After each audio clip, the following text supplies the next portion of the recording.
দাবি আমার দাবি আমার দাবি We want justice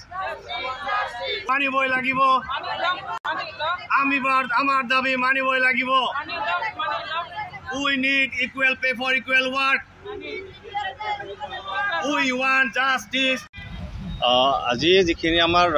তিনিদিনীয়া আমি কৰ্মবিৰতি কাৰ্যসূচী ৰাখিছোঁ এই কাৰ্যসূচীত আমি ইমাৰ্জেঞ্চি ছাৰ্ভিচৰ বাহিৰে বাকী যিখিনি কাম মানে কৰ্ম আছে এইখিনি আমি ইয়াৰ পৰা বিৰত থাকিম তো এই কৰ্মবিৰতি আজিৰ ফল নহয় আমি যোৱা জানুৱাৰী মাহৰ 20 তাৰিখত মেমৰেণ্ডাম থ্ৰুদি আমাৰ ঊৰ্ধ্বতম কৰ্তৃপক্ষক আমি গোটেই অসমৰ ডিচি ছাৰক হতুৱাই আমি আমাৰ ঊৰ্ধ্বতম কৰ্তৃপক্ষক জনাইছোঁ যে আমাৰ যিমানখিনি NRSMৰ কৰ্মচাৰী আছে গোটেই অসমত প্ৰায় 26,000 মান কৰ্মচাৰী আছে এই কৰ্মচাৰীখিনি নিজৰ প্ৰাপ্যৰ পৰা বঞ্চিত হৈ আছে আৰু আমি বাৰম্বাৰ ঊৰ্ধ্বতম কৰ্তৃপক্ষক জনাই আহিছোঁ চৰকাৰে আমাৰ বা ঊৰ্ধ্বতম কৰ্তৃপক্ষ আমাৰ এই অসুবিধাৰ পৰা আমাক পৰিত্ৰাণ দিবলৈ কোনো ধৰণৰ সহযোগিতা কৰা নাই গতিকে আমি যোৱা 20 তাৰিখ যোৱা ফেব্ৰুৱাৰী মাহৰ 20 তাৰিখত আমি সচলত আন্দোলন কৰিবলৈ বাধ্য হৈছিলোঁ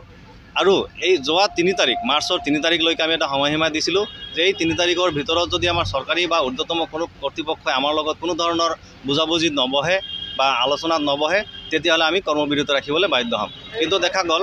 কিন্তু দেখা গ'ল যে যোৱা 3 তাৰিখলৈকে আমি ৱেইট কৰিলোঁ চৰকাৰী আমাৰ ঊৰ্ধ্বতম কৰ্তৃপক্ষৰ ফালৰ পৰা আমি আশাৰে চাই আছিলোঁ যে আমাৰ কিবা এটা সহায় কৰিব বা আমাৰ কাৰণে কিবা আমাৰ লগত কিবা আলোচনাত বহিব কিন্তু তেনেকুৱা কোনো ধৰণৰ দেখা পৰিলক্ষিত নহ'ল গতিকে আমি এই কাৰ্যসূচী হাতত ল'বলৈ বাধ্য হৈছোঁ আৰু এই কাৰ্যসূচী গোটেই অসমতে চলিছে যে আমাৰ অকল চাপৰ খণ্ড প্ৰাথমিক স্বাস্থ্য কেন্দ্ৰত চলিছে এইটো নহয় আজি গোটেই অসমতে যিমান আমাৰ NRSMৰ কৰ্মচাৰী আছে এই কৰ্মচাৰীখিনি অহা 3 দিনৰ কাৰণে আমি এই কৰ্মবিৰতি পালন কৰিম আমাৰ দাবী বিশেষ একো নহয় আমাৰ দাবী আছিল সমকামৰ সমমৰ্যাদা আৰু সুপ্ৰিম কোৰ্টৰ এইটো এটা ভাৰ্ডিক্ট আছে যে সমকামৰ সমমৰ্যাদা দিবৰ কাৰণে আমাৰ বৰ্তমানৰ যিজন মুখ্যমন্ত্ৰী আৰু এই একে সময়তে এই আগতে আমাৰ স্বাস্থ্যমন্ত্ৰী আছিল আৰু বৰ্তমানৰ মুখ্যমন্ত্ৰী ছাৰে নিজে কৈছিল যে আমাৰ NHMৰ যিমান কৰ্মচাৰী আছে আৰু সৰ্বশিক্ষাৰ আণ্ডাৰত যিমানখিনি টিচাৰ আছে এই টিচাৰ আৰু